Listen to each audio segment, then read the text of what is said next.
Aujourd'hui, j'ai un sujet très intéressant à discuter avec vous, intitulé Ne faites pas que parler, communiquez. Interagir l'un avec l'autre est un aspect vital de l'existence humaine. Cela ne fait pas seulement que nous rendre en vie, mais nous garde physiquement et mentalement en forme de santé. La capacité de parler est une étape importante dans le développement qui devrait être accomplie afin de pouvoir atteindre la plénitude. Par exemple, la première fois qu'un enfant parle, cela donne de l'enthousiasme aux parents. Notre premier enfant, la première fois qu'il a commencé à parler, je ne peux pas oublier l'enthousiasme de la pièce. Entre autres choses, parler veut dire donner une expression à vos pensées, à vos sentiments et à vos opinions par des mots. Mais communiquer va plus loin que seulement parler. Communiquer est un art. L'art d'utiliser des mots, des sons, des signes et des comportements, des attitudes, verbales comme non verbales, afin d'exprimer ou d'échanger des informations, des idées, des pensées et des sentiments. Donc, parler n'est qu'une partie de la communication. Cela ne fait pas l'ensemble de la communication. La communication est une compétence, une attitude qui doit être apprise et pratiquée pour qu'elle puisse être efficace pour vous. Mon mari dit souvent que de mauvaises communications sont la raison derrière la brutalité derrière beaucoup de mariages chrétiens aujourd'hui. Et je crois que cela est vrai. J'ai également découvert qu'il est possible d'être un bon orateur, mais pas un communicateur efficace. Clairement, une communication efficace est à la racine de tout mariage fort et réussi. Et ce n'est pas un don, c'est quelque chose que vous devez apprendre et ensuite vous devez vous améliorer dessus. Qu'est-ce qu'une communication efficace donc? C'est une conversation participative. Cela implique que vous puissiez parler, que vous puissiez écouter, que vous puissiez comprendre et que vous puissiez ensuite répondre.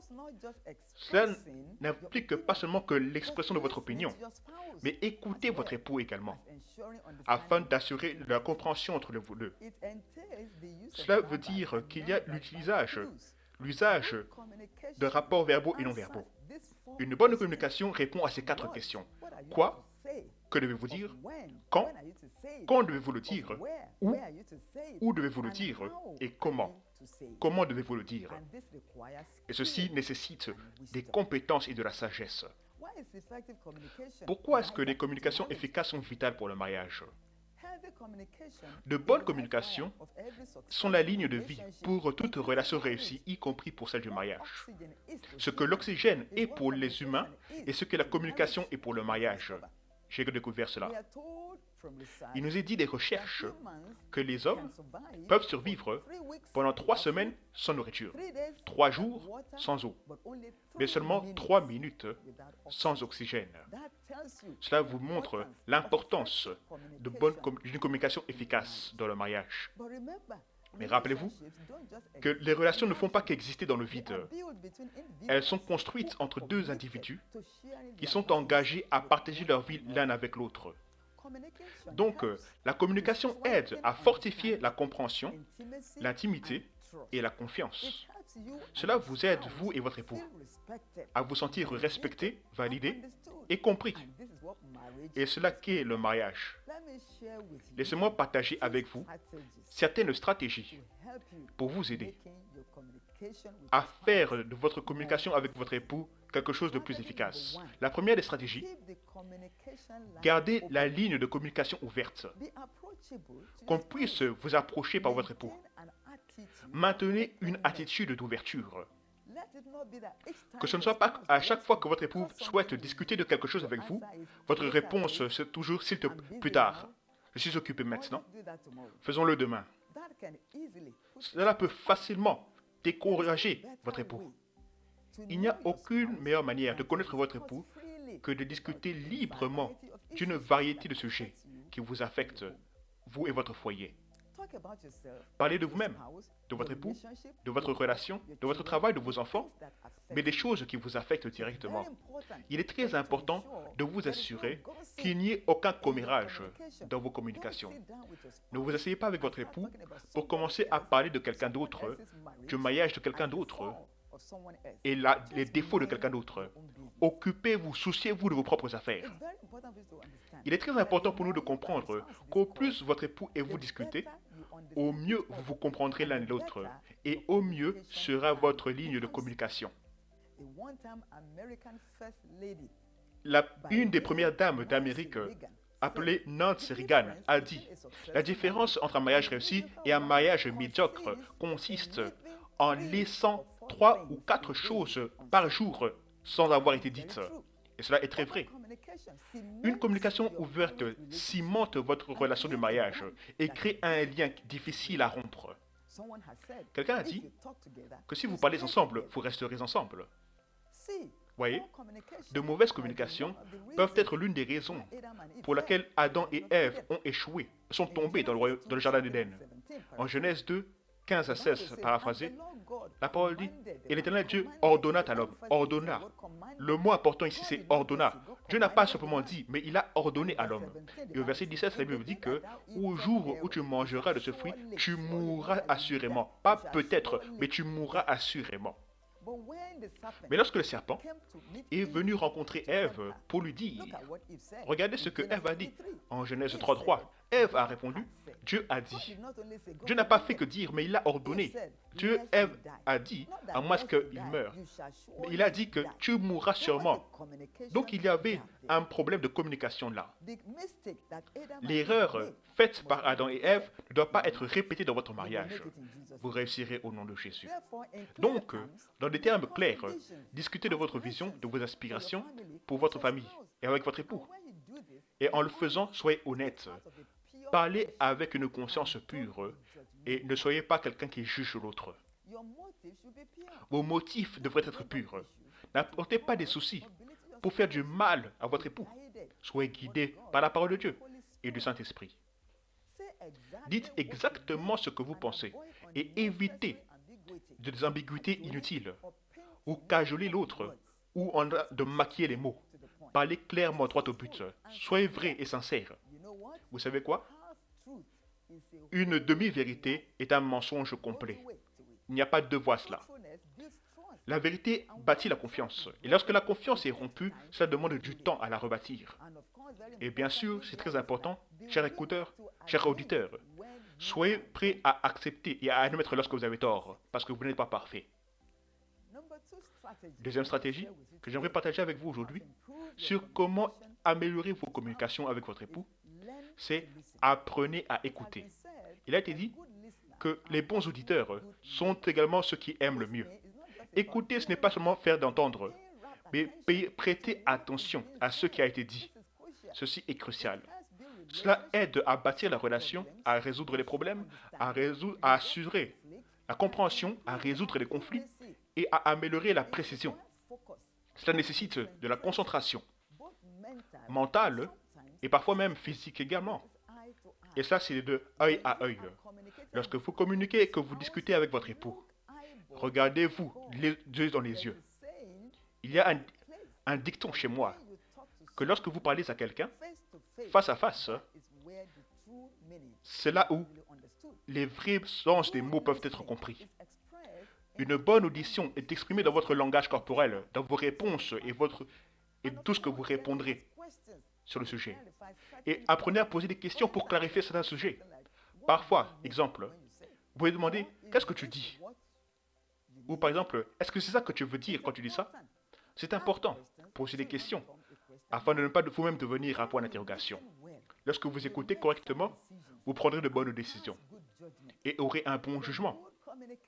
Une bonne communication est presque impossible avec des interruptions et des distractions constantes. Je vous conseille que vous preniez des tours, chacun l'un après l'autre pour parler, vous et votre époux. Et vous devez vous assurer de n'avoir aucune dispute. Vous deux ne devrez pas parler au même temps. Sinon, comment allez-vous entendre ou vous comprendre ce que dit votre époux? Par exemple, presque constamment, être en train de regarder la télé, appeler ou recevoir des appels. Lorsque vous parlez à votre époux, ce n'est pas quelque chose d'utile. Vous pourrez apprendre à éteindre le téléphone lorsque vous discutez. Apprenez à savoir comment plaisanter et quand être sérieux. Décidez d'aller dans un endroit isolé et évitez un troisième parti lorsque vous parlez de sujets personnels.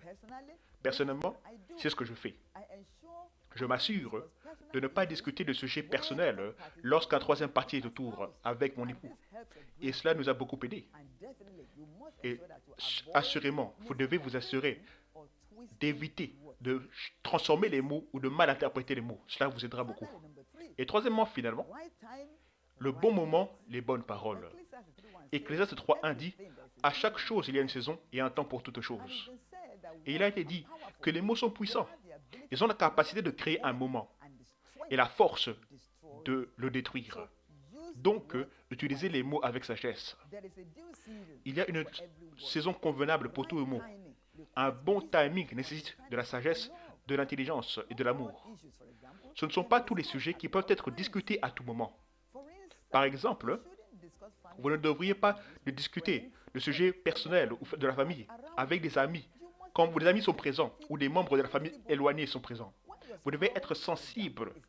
Quand votre époux est fatigué, affamé ou dans la prière, ou a des invités, ou occupé au travail, ce n'est pas là le bon moment, ni le temps idéal pour discuter ou communiquer. Apprenez d'Esther de la Bible. Elle a stratégisé avant d'aller parler au roi. Pour les Juifs, vous pouvez lire Esther 4. Elle a prié, elle a planifié, elle a choisi ses mots. Elle a décidé du bon endroit, d'où est venue la bonne réponse. Les mots sont fragiles. Auditeurs, vous devez comprendre ceci. Les mots sont délicats. Et une fois qu'ils sont dits, ils ne peuvent pas être récupérés. Donc, apprenez à réfléchir avant de parler. Job 6, 25 nous dit que les bonnes paroles sont convaincantes. Les paroles que vous dites peuvent édifier ou détruire. Les paroles des guerres ont été déclenchées dans les foyers à cause d'un mauvais usage de la parole. Donc faites attention. Votre mariage ne sera pas changé en zone de guerre au nom de Jésus. Les mauvaises paroles peuvent apporter le rejet et l'isolation, et qui peut finir à la séparation, voire même au divorce. Que votre langage corporel et le ton de votre voix puissent correspondre à vos paroles. Ceci est critique. Les bonnes paroles dites au bon moment cimentent la relation entre vous et votre époux. Quelqu'un a dit, ne mélangez pas vos mots avec votre humeur, parce que vous pouvez changer d'humeur, mais vous ne pourrez pas reprendre vos mots. Une parole est suffisante pour le sage. Au cas où vous avez mal compris, il vaut mieux changer de langage que d'élever la voix. Évitez les disputes.